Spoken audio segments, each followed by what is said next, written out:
নমস্কার। আমার আজকের এই ভিডিওটা যারা খেলা শেখান মানে কোচেদের জন্য, তাই যারা খেলা শেখেন তারা একটু বিরতি নিতে পারেন। একটা ম্যাচ শেষ হওয়ার পর ড্রেসিং রুমের যে ডিব্রিফ সেশনটা হয় সেটা ঠিক কেমন হওয়া উচিত? এটা কি শুধুই ভুল ত্রুটি ধরার সময়, নাকি আগামী জয়ের একটা ভিত্তি গড়ার সুযোগ?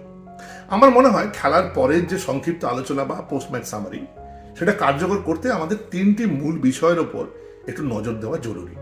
চলুন সেগুলো নিয়ে একটু কথা বলি। 1 নম্বর, সুনির্দিষ্ট লক্ষ্য নিয়ে আলোচনা, ফোকাস অন দ্য গোল। প্রথমেই আসি, আমরা খেলার আগে কি নিয়ে আলোচনা করেছিলাম। আমরা ঠিক যেভাবে খেলতে চেয়েছিলাম ম্যাচ শেষে কথা হওয়া উচিত ঠিক সেই পয়েন্টগুলো নিয়ে।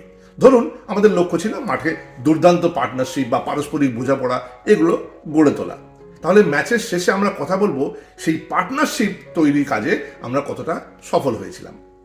অনেক সময় দেখা যায় যে কোচ সরাসরি ওই স্কোর বুক নিয়ে বসে পড়েন এবং এলোমেলো গল্প শুরু করে দেন, যা প্রতি সপ্তাহে খেলোয়াড়দের একটা বিভ্রান্ত করে, নতুন কিছু পায় না তারা। তাই কথা বলার আগে নিশ্চিত হন যে আপনার আলোচনার মূল উদ্দেশ্য কি এবং কোন বিষয়টিকে আপনি সবচেয়ে বেশি গুরুত্ব দিচ্ছেন। দ্বিতীয় পয়েন্ট, খেলোয়াড়দের ইতিবাচক দিকগুলো খুঁজে বের করা, catching people doing it right. এই দ্বিতীয় পয়েন্টটা মানে আপনার খেলোয়াড়রা মাঠে নেমে যা ভালো করেছে সেটা আগে ধরুন। যারা ভুল করেছে বা পরিকল্পনা অনুযায়ী খেলতে পারেনি তাদের সমালোচনা করা খুব সহজ, কিন্তু মনে রাখবেন কোনো খেলোয়াড়ই কিন্তু ইচ্ছে করে খারাপ খেলতে মাঠে নামে না। একজন আদর্শ কোচ হিসেবে আপনার কাজ হলো ইতিবাচক উপায়ে এই উন্নতির সুযোগ খুঁজে বার করা।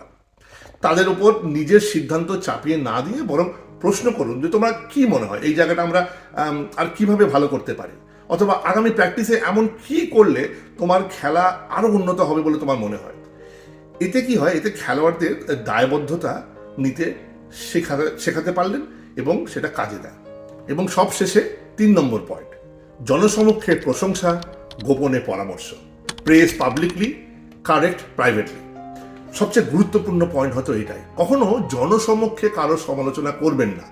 পাবলিকলি সমালোচনা করাটা একজন খেলোয়াড়ের আত্মবিশ্বাসের জন্য খুব ঝুঁকিপূর্ণ হতে পারে। কিন্তু মনে রাখবেন, জনসমক্ষে কেবল প্রশংসা চলে।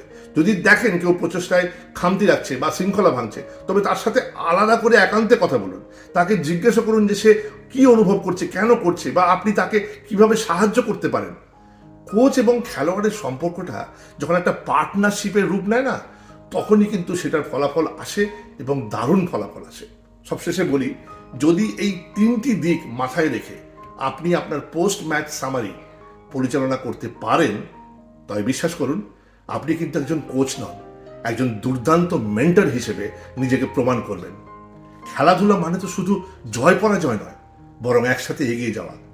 আর সেখানে এই একটা সৌহার্দ্যপূর্ণ, একটা একে অপরের প্রতি মিউচুয়াল রেসপেক্ট এবং একটা ইতিবাচক পরিবেশ তৈরি করলে দেখবেন খেলোয়াড়, কোচ, অভিভাবক, ক্লাব কর্মকর্তা, দলের কর্মকর্তা, নির্বাচকরা, এমনকি দর্শকরাও সবাই যেন মনে হবে একটা পরিবারের মতো একত্রিত হয়ে সবাইকার লক্ষ্য যেন একটা, চলো এগিয়ে যাই, ভালো কিছু করে দেখাই।